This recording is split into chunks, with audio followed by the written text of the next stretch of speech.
Good afternoon, students. I am Neeta Sharma from Lyar Public School, Bikaner, your Hindi teacher. आज हम कक्षा 8वीं हिंदी व्याकरण एवं रचना में पाठ 28 वाक्य व्यवस्था पढ़ रहे हैं।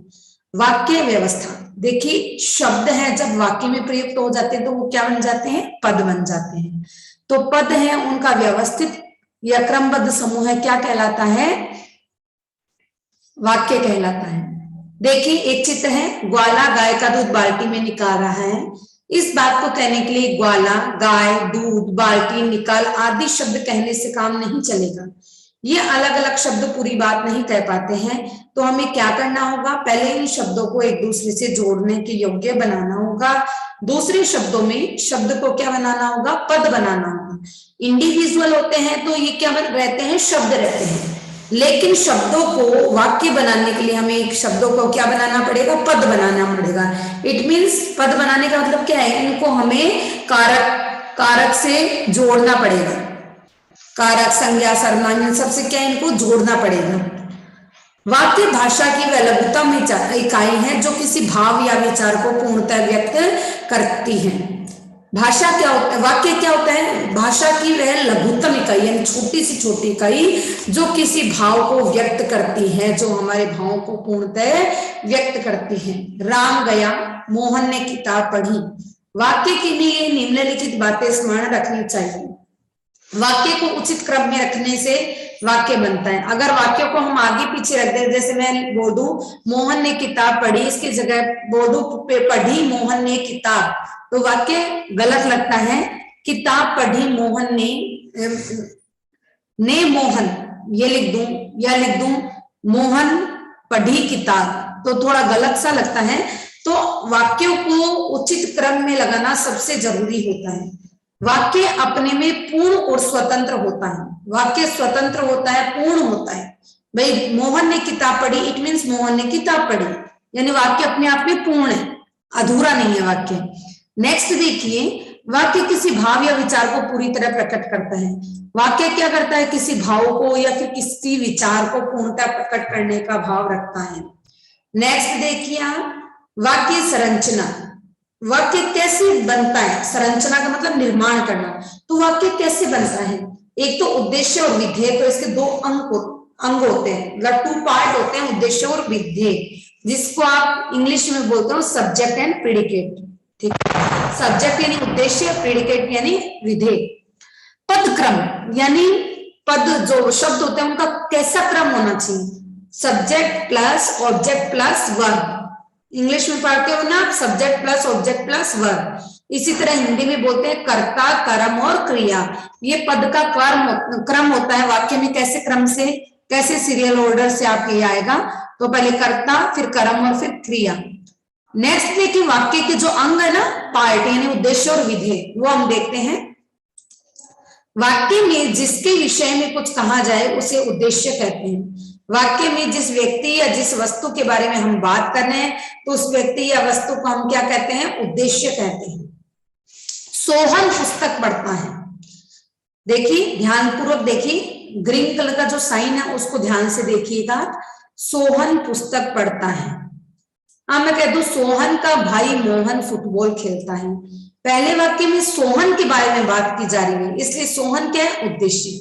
दूसरे वाक्य में बात किसके बारे में की जा रही है? मोहन के बारे में। फुटबॉल कौन खेल रहा है? मोहन खेल रहा है। लेकिन हमने मोहन का कुछ इंट्रोडक्शन दे दिया कि मोहन है कौन? सोहन का भाई है। तो इस उद्देश्य का जो हम इंट्रोडक्शन दे रहे हैं तो वो क्या कहलाएगा? उद्देश्य का विस्तार करना, यानी उद्देश्य को विस्तृत रूप में बताना। दूसरे वाक्य में सोहन का भाई मोहन के बारे में कुछ कहा गया है, अतः सोहन का भाई मोहन उद्देश्य है। उद्देश्य कई बार क्या होता है? अकेला भी होता है और कई बार उसका इंट्रोडक्शन उसके साथ में होता है। ठीक है, जैसे मैं गांधी जी के बारे में आपको कुछ बताना चाहूं तो मैं एक वाक्य में लिख दूं कि गांधी जी सत्य व अहिंसा के पुजारी थे।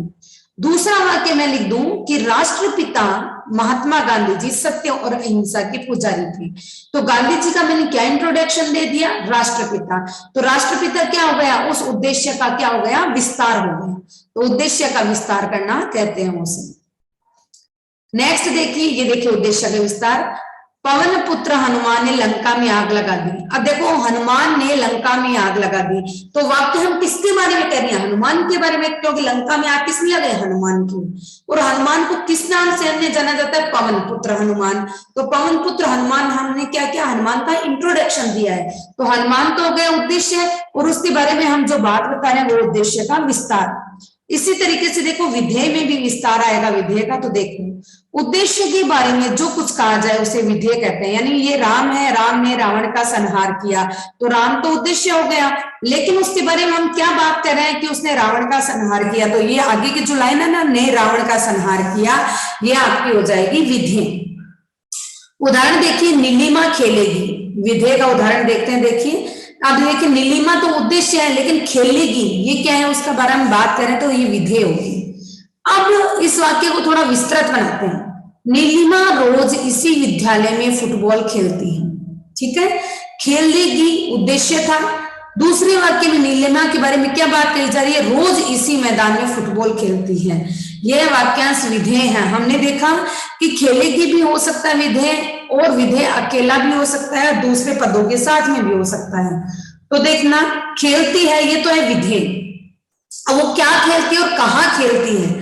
तो रोज इसी मैदान में फुटबॉल खेलती है। तो ये चीज क्या हो गई? उस विधेय का क्या हो गया? विस्तार करना हो गया। हम उसके बारे में क्या बात कर रहे हैं? नीलिमा के बारे में, कि वो खेलती है।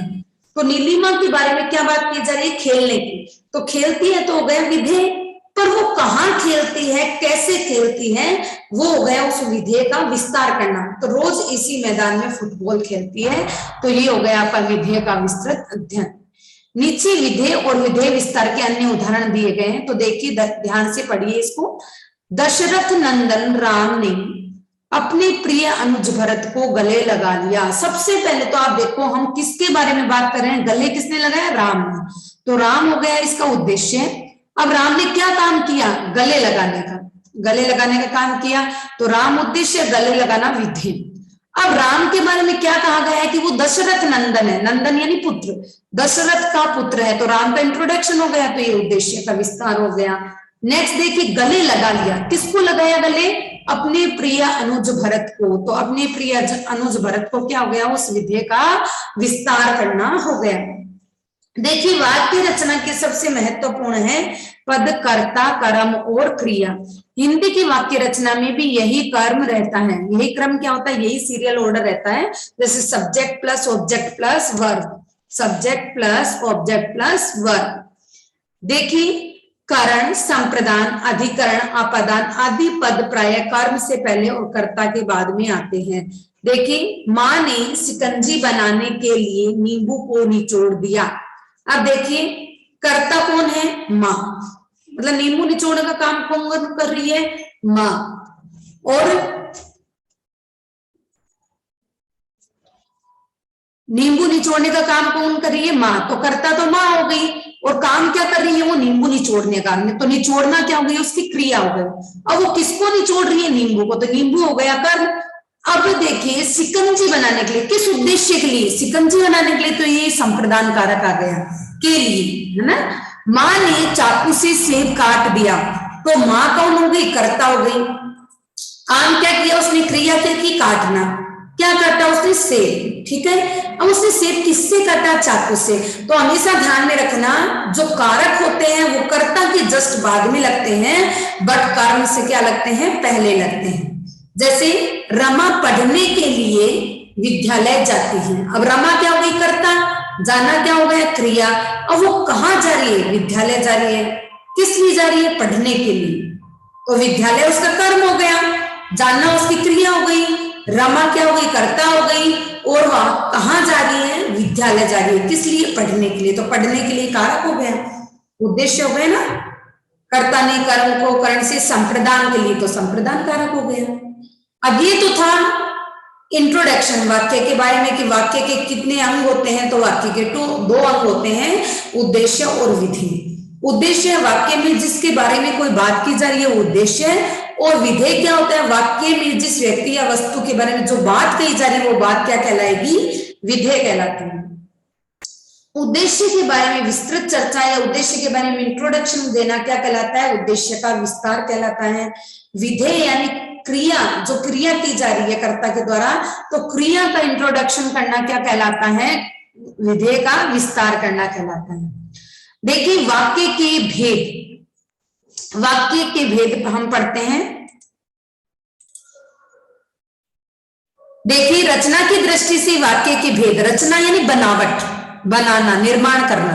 तो हमने वाक्यों को कैसे बनाया? एक तो इजी सेंटेंस जो फटाफट समझ में आ जाए हमारे, उनको बोलते हैं सरल वाक्य। एक होता है संयुक्त वाक्य। संयुक्त मैंने दो अलग अलग वाक्य हैं, उनको हमने आपस में कनेक्ट कर दिया, जोड़ दिया।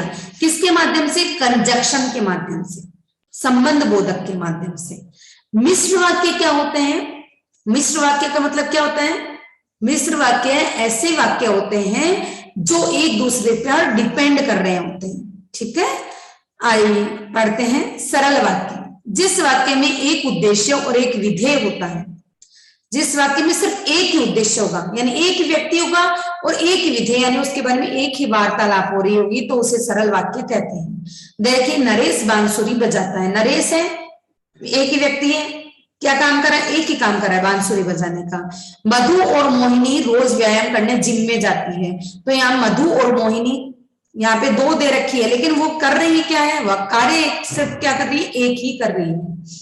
संयुक्त वाक्य, जिस वाक्य में दो या अधिक स्वतंत्र वाक्य, दो या दो से अधिक स्वतंत्र वाक्य किसी योजक के द्वारा जुड़े होते हैं, तो उसे संयुक्त वाक्य कहते हैं। जैसे देखिए रात हुई, एक वाक्य क्या हो गई? रात हुई, एक हो गया तारे खिले। अब इसको आपस में हमने जोड़ दिया, रात हुई और तारे खिले। इसी तरह देखिए मैं बहुत भागा, बस छूट चुकी थी। दो चीजों को हम आपस में कनेक्ट करेंगे। मैं बहुत भागा परंतु बस छूट चुकी थी। मैं आज स्कूल नहीं जा पाया क्योंकि मुझे बहुत तेज बुखार था। तो ये आपस में जुड़ गए। अब देखिए संयुक्त वाक्य में और, परंतु, किंतु, क्योंकि, तथा, एवं, अथवा आदि योजकों का प्रयोग होता है। मिश्र वाक्य, जिस वाक्य में एक प्रधान उपवाक्य के साथ एक या एक से अधिक आश्रित उपवाक्य जुड़े हुए हैं, उसे मिश्र वाक्य। आश्रित उपवाक्य नहीं, उसके ऊपर डिपेंड होने वाले। जैसे देखिए मैंने कहा कि शोर मत करो। अब कहने वाला कौन है? मैंने। तो मैंने कहा तो मुख्य उपवाक्य हो गया, मैन हो गया। और शोर मत करो, मैंने क्या कहा? कि शोर मत करो। तो शोर मत करो क्या हो गया? आश्रित वाक्य, डिपेंड करने वाला। और की क्या हो गया? योजक। देखिए आश्रित उपवाक्य भी तीन प्रकार के होते हैं। जब आश्रित उपवाक्य मुख्य उपवाक्य में संज्ञा और सर्वनाम की जगह आता है, तो उसे संज्ञा उपवाक्य कहते हैं। इसकी पहचान यह है कि इससे पहले की का प्रयोग होता है। मैंने उसे बताया कि आज पिताजी नहीं आएंगे। तो पिताजी क्या है? संज्ञा है, और संज्ञा के जस्ट पहले की आया है, तो ये वाला वाक्य क्या हो गया? संज्ञा उपवाक्य। नेक्स्ट देखिए विशेषण उपवाक्य, जो उपवाक्य किसी संज्ञा या सर्वनाम की विशेषता प्रकट करते हैं। जैसे देखिए जो लड़का सूट पहने खड़ा था वह मेरा भाई है। तो हमने उसकी क्या बता दी? विशेषता बता दी। आपको ध्यान है, आपने संबंधवाचक सर्वनाम पढ़ा होगा, संबंधवाचक। तो संबंधवाचक सर्वनाम में जो वाले वाक्य आते हैं। तो यहाँ पर उस लड़के की हमने क्या विशेषता बता दी? कि जो लड़का सूट पहने खड़ा है वो मेरा भाई है। तो यहाँ पर विशेषण उपवाक्य है। क्रिया विशेषण क्या होगा? जहां तुम खड़े हो यही तूफान आया था। जब मैं तुमसे मिला था तुम पढ़ने में व्यस्त थे। तो यहाँ पर कार्य, क्रिया की विशेषता बताई जा रही है, कार्य किया जा रहा है, तो यहाँ क्रिया विशेषण उपवाक्य होगा। अर्थ के अनुसार वाक्य के भेद, देखिए आपको इतना ही ध्यान में रखना है। सरल वाक्य यानी इजी सेंटेंस, फिर संयुक्त वाक्य यानी किंतु, परंतु, लेकिन, अथवा, और, इसलिए, ऐसे वाले वाक्य होंगे। और मिश्र वाक्य क्या? एक दूसरे में मिले जुले हुए होंगे। या तो देखो की वाले सेंटेंस आएंगे, उसने कहा कि वह मेरे घर आएगा, ऐसे वाले वाक्य होंगे। या फिर दो वाक्यों के बीच में कोमा, और दोनों वाक्य एक दूसरे से कनेक्ट होने वाले होंगे। जिसने काम न किया हो उसको क्या करना है? वह बाहर चला जाए। जो आज कक्षा में कॉपी नहीं लेके आया वह कृपया बाहर आ जाइए। तो वाक्य क्या होगा? मिश्र वाक्य। अब देखते हैं हम अर्थ के अनुसार वाक्य के भेद। अब वाक्य तो बन गए हमारे पास, अब हम इनका अर्थ समझते हुए वाक्य के भेद समझते हैं कि कौन से वाक्य हम पढ़े तो हमें कैसा अर्थ लग रहा है, तो उसके हिसाब से हम वाक्य के भेद पढ़ेंगे। इसके हिसाब से वाक्य के 8 प्रकार के भेद होते हैं। देखिए, अर्थ के अनुसार हम वाक्य के 8 भेद पढ़ते हैं। सबसे पहला भेद देखिए, विधानवाचक। किसी व्यक्ति, वस्तु अथवा स्थिति के बारे में नॉर्मल जो बात कही जाती है, जैसे बादल बरसते हैं, मुझे बाजार जाना है, धूप में बड़ी गर्मी है, चंद्रमा चमचमाता है, रात बहुत हो चुकी है ना। तो ये सब क्या विधानवाचक वाक्य, जो नॉर्मल हमेशा से जो काम होते आ रहे हैं वो सब चीजें क्या कहलाएगी, विधानवाचक। कहते हैं ना विधि का विधान है, यानी हमेशा से जो चलता आ रहा है वो क्रम क्या कहलाएगा, विधानवाचक वाक्य। जो सेंटेंस इजीली समझ में आ जाए वो विधानवाचक यानी सरल वाक्य। निषेधवाचक वाक्य क्या होंगे, जहां पर ना क्रिया में नहीं होने का अर्थ प्रकट होता है। जैसे मैं नहीं जा सकूंगा, जाना लेकिन नहीं, नहीं शब्द क्या निषेध उत्पन्न करता है। वह आज पढ़ने नहीं आएगा, वह क्या पढ़ने के लिए क्या करेगा, नहीं आएगा। तो नहीं वाले सेंटेंस यानी नेगेटिव सेंटेंस किस में आएंगे, निषेधवाचक में। ये अपने अर्थ के आधार पर हम भेद पढ़ रहे हैं। नेक्स्ट देखिए, आज्ञावाचक। इन वाक्यों में किसी को हम आज्ञा देते हैं, किसी को निर्देश देते हैं या किसी को आदेश देते हैं। यहां मत रुकिए, उधर शोर मत कीजिए, यहां से जाइए, उधर खड़े हो जाइए, सभी बच्चे खड़े हो जाइए, सब जने मुंह पे अंगुली रख के बैठ जाइए। तो हम किसी को आदेश देते हैं, किसी को निर्देश देते हैं, ये किसी को आज्ञा देते हैं, तो वो सेंटेंस किस में आएंगे, आज्ञावाचक में। नेक्स्ट देखिए, प्रश्नवाचक वाक्य।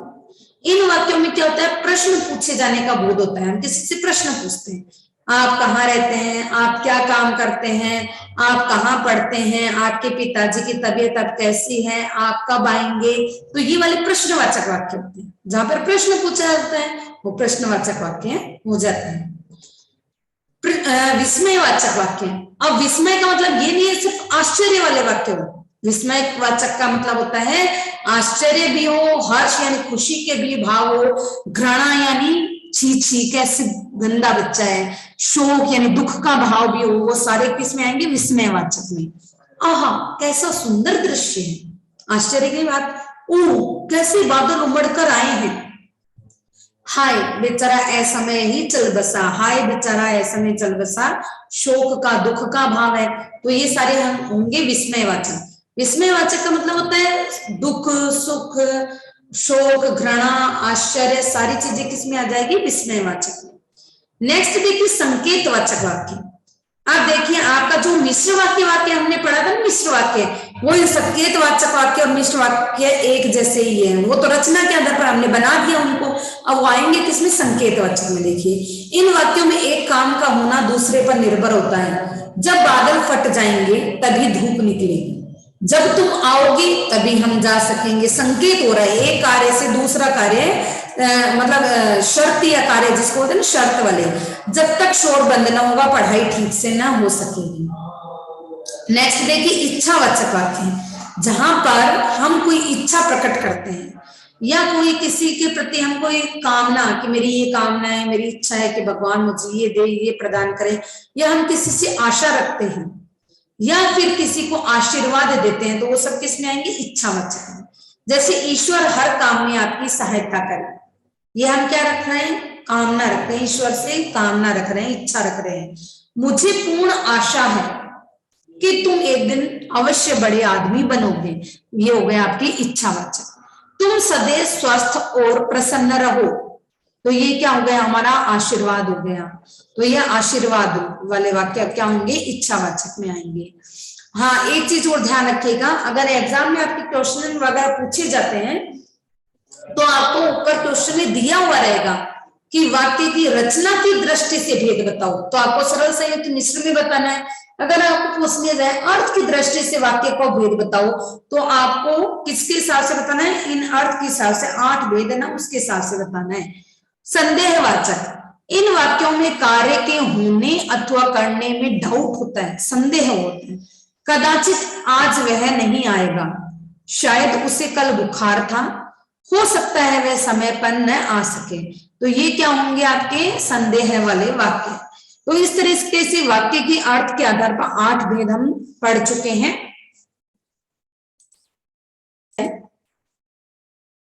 वाक्य परिवर्तन देखिए, सरल वाक्य है मैं घर आकर सो गया, अब उसने क्या किया, दो काम किए, एक तो वो घर आया और एक सोया।